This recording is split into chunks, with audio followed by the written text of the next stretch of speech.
Em nome Patris et Filii et Spiritus Sancti. Amém. Estamos caríssimos então no sábado da 11ª semana, depois de Pentecostes, celebrando São João Eudes, propagador da devoção aos Sagrados Corações de Jesus e de Maria. Reflitam comigo, ajudem-me a fazer as contas. Então, a Revolução Francesa é 1789, certo? Ora, João Eudes morre em 1680, no século anterior, um século antes. Santa Maria Margarida Alacoque recebe a visita de Nosso Senhor, pedindo a consagração da França ao seu Sagrado Coração, exatamente um século antes da Revolução Francesa. Portanto, 1689. 9 anos depois que João Eudes tinha morrido. E tinha, pois, trabalhado o povo da França aos corações, aos Sagrados Corações. Hein? Olha, veja. De forma que, se o povo, as vilas, as cidades, todas já estavam impregnadas das missões de São João Eudes, pregando justamente sobre os Sagrados Corações.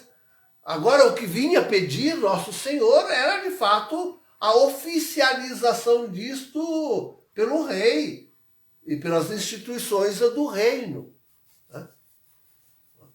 O exército, o governo, enfim, as instituições do reino. Era isso que vinha pedir. Jesus, a Santa... O povo já seria mais fácil, já estava preparado por São João Eudes. São João Eudes. Mas que coisa! Torna-se-nos ainda mais tremendo ver a consequência do não atendimento desse pedido, que é a Revolução Francesa. Hein? Tremendo isso, tremendo. Então, caríssimos, hoje o povo todo está despreparado. Tive notícia agora de que Clodovis Boff, Clodovis é irmão de Leonardo Boff, esse grande teólogo aí que admirado por Francisco, que virou uma coisa aí nesse mundo, um demônio, enfim. Mas a Clodovis Boff, quando eu estava no Pio Brasileiro, em Roma, ele veio dar uma palestra para os padres lá, veio dar para nós uma palestra. E olha, gente, outros, de vez em quando, algum grande personagem era convidado a ir ao nosso colégio palestrar para nós.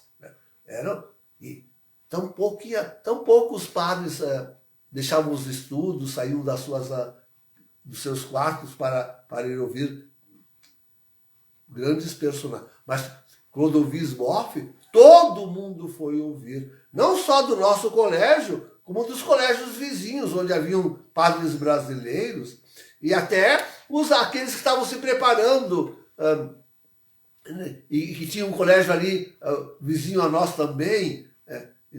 Havia tanta comunicação entre nós e aquele colégio de uns religiosos muito famosos, agora eu perdi o nome deles. Enfim, seja como for, encheu aquela casa, encheu de ficar gente na janela, literalmente, porque era fácil de ficar no corredor, na janela, para ouvir Clodovis Boff. E naquela noite, queridos, o único, não serei o único, né? Mas um dos poucos que colheu grande fruto foi justamente eu, que, aliás, mantive diálogo com ele. E durante a palestra. Porque ali ele desmanchou a teologia da libertação. Mostrou por A mais B, porque aquilo não se tratava de teologia, e o mal que que ela causa à Santa Igreja. Clodovis Boff. Quando ainda a teologia da libertação graçava fortemente entre os sacerdotes. Clodovis, um dos grandes teólogos, ele era um dos grandes teóricos da heresia da libertação, agora digamos assim, da heresia da libertação. Era um dos grandes teóricos dessa heresia. E os padres ficaram cabisbaixos, assustados no outro dia, nas mesas, e eu fiz questão de ir em várias mesas, conversar com os colegas, todos eles admirados, cabisbaixos, mas como assim? Ao ponto de um dizer-me, lembram-se, eu já falei sobre isso, a ponto de um dizer-me, mas padre, se nos tiram isto para... O que nós vamos pregar? Nós não sabemos mais pregar. Não sabemos pregar outra coisa. Não sabemos pregar. Sabemos pregar.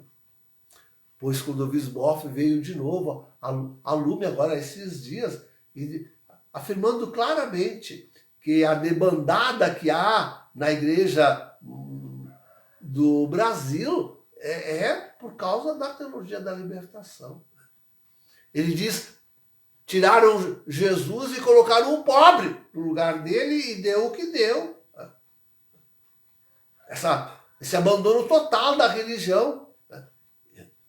E que agora já fomos 99,9% de católicos brasileiros, a maior nação brasileira do mundo, agora estamos reduzidos aí a 51%, e olha lá, hein, contando com essa gente que não pratica nada de religião. 51%. Essa debandada, diz ele, causa da teologia da libertação. E contudo, queridos, não esquecer que agora Francisco, esse comunista, né? Ele promove a teologia da libertação. E esse ano nós tivemos aí um congresso de SEBS que foi um verdadeiro horror. Né? Um verdadeiro horror. Então, a coisa agora se insufla e cresce no Brasil. Já tinha quase morrido, sepultada. Agora, com esse ímpio no trono de Pedro, usurpando o trono de Pedro, a coisa tem. E com tudo aquilo que acontece ainda no Brasil e no mundo, então, de fato, eu não posso nem imaginar quão abandonadas, quão vazias não estão as nossas igrejas. Mesmo nos domingos, posso nem imaginar quão vazias não estejam as nossas... Como diz Clodovis, tiraram Jesus. É preciso devolver Jesus ao povo. Não devolverão. Agora eles devolvem a crise ambiental, devolvem o combate às doenças que o próprio homem cria, tudo, menos no Jesus. A Amazônia está em alta, né? Como deve se falar em Amazônia, de boca cheia, os índios, enfim, toda essa problemática. Então, não tem remédio, queridos. Cada vez menos, antes pelo contrário, cada vez mais abandonada a igreja dos seus próprios fiéis. E é por isso que estão tão valentes aí essas falsas religiões, esses pastores, essas igrejas do anticristo social que já está aí graçando e graça tanto no Brasil. Mas não é só Brasil. Outra voz se levantou.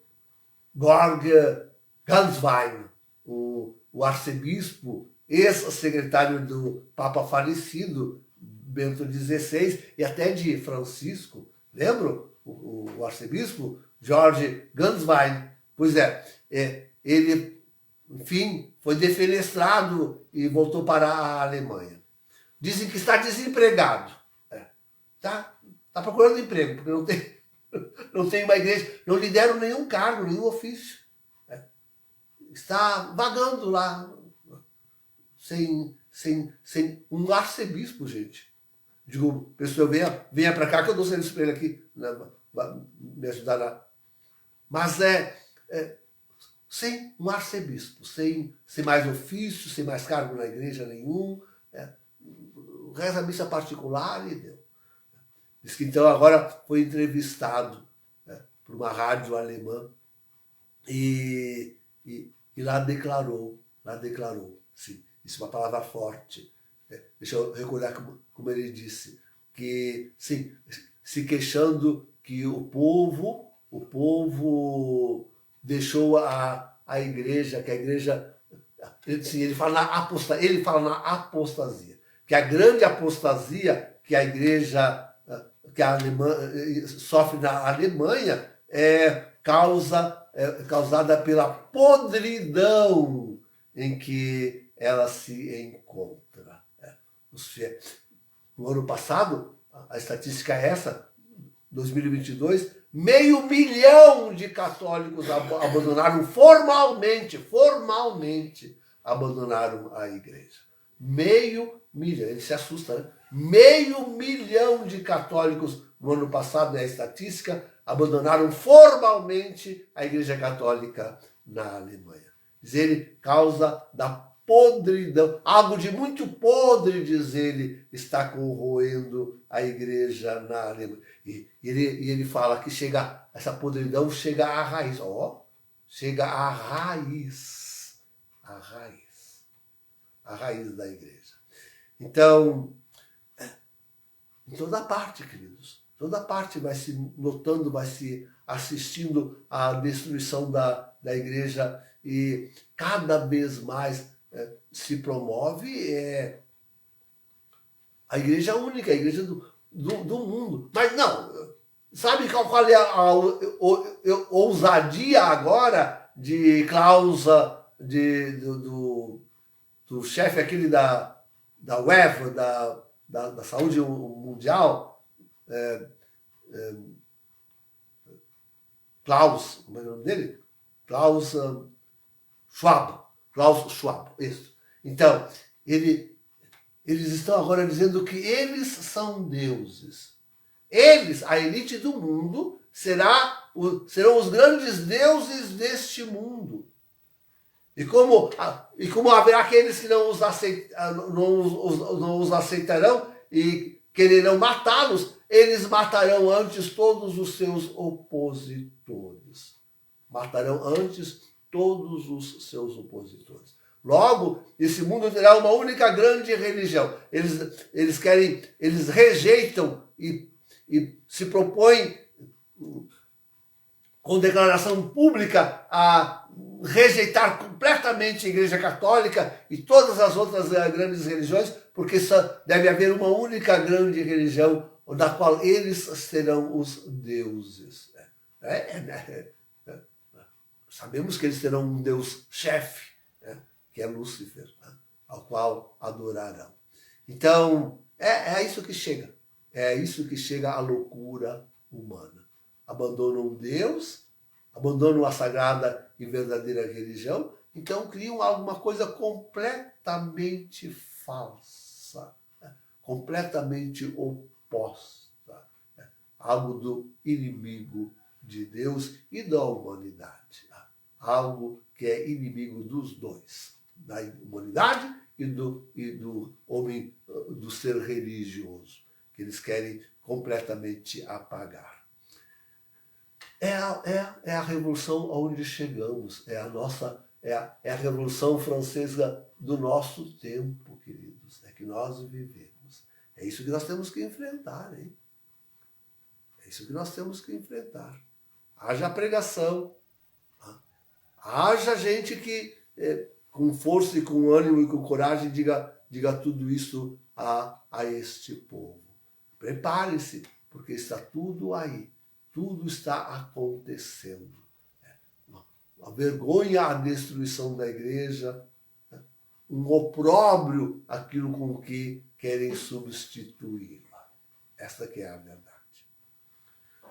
Em nome do Pai, do Filho e do Espírito Santo.